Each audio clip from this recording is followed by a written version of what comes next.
The Department of State. History. The Department of State was created on July 27, 1789, under George Washington, making it the first federal agency of the United States. The first Secretary of State was John Jay, but he was quickly replaced by Thomas Jefferson in 1790. The department was created by Congress and signed into office by George Washington. Responsibilities. The State Department is responsible for the foreign relations of the United States with other countries. So essentially, the State Department is responsible for implementing the United States foreign policy. The State Department maintains diplomatic relations with countries the U.S. recognizes and denies relations with countries the U.S. doesn't recognize or otherwise won't associate with for reasons that really don't need to be explained. The State Department provides aid for countries in need, including most recently the West African countries affected by the Ebola outbreak. It also works with other government agencies, including the Department of Defense, Department of Homeland Security, and the Central Intelligence Agency, to implement U.S. foreign policy, except with a lot less torture than some other government agencies. In addition, the State Department assists companies conducting business outside the United States, and it also grants passports and assists Americans traveling abroad. Basically anything to do with foreign policy, the State Department has some sort of responsibility over. Head of Department. The head of the State Department is the Secretary of State. The current Secretary of State is John Kerry, a notable opponent of the Vietnam War and the 2004 Democratic presidential nominee. The Secretary of State is appointed by the President and is confirmed by the Senate. The Secretary of State can be removed by the President if he or she sees fit. Otherwise, the Secretary of State's term ends with the President's. Specific programs. Foreign aid. The State Department administers all foreign aid the United States gives to developing countries or countries in distress. One of the more famous foreign aid programs the U.S. was engaged in was the Marshall Plan. Named after Secretary of State George Marshall, the Marshall Plan gave billions of dollars in foreign aid to European countries to rebuild in the aftermath of World War II.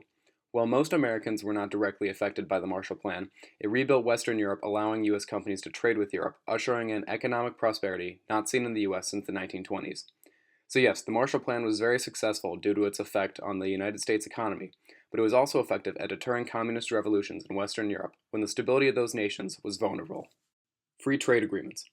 More recently, the State Department has negotiated free trade agreements with foreign nations to bring economic prosperity to all participating nations. The U.S. has free trade agreements with 20 countries, and the State Department actively negotiates with these countries and represents the U.S. in the Trans-Pacific Partnership and NAFTA. Free trade agreements affect all Americans who buy any products made outside the U.S., which, let's face it, are all Americans. These Americans are affected because trade agreements between certain countries, particularly China and Mexico, can affect the prices of manufactured goods such as your North Face jacket or iPhone. Current free trade agreements between the U.S. and other countries are very successful, considering that trade with these nations accounts for 46% of U.S. exports. Rulemaking.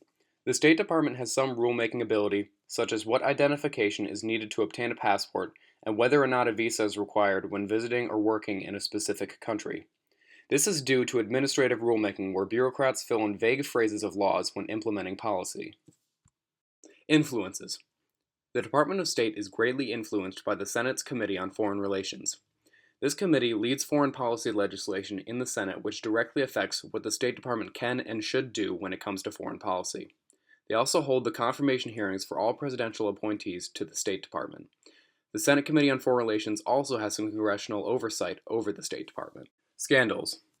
Seeing that the State Department is the nation's oldest federal agency, it has had its fair share of scandals and misconducts.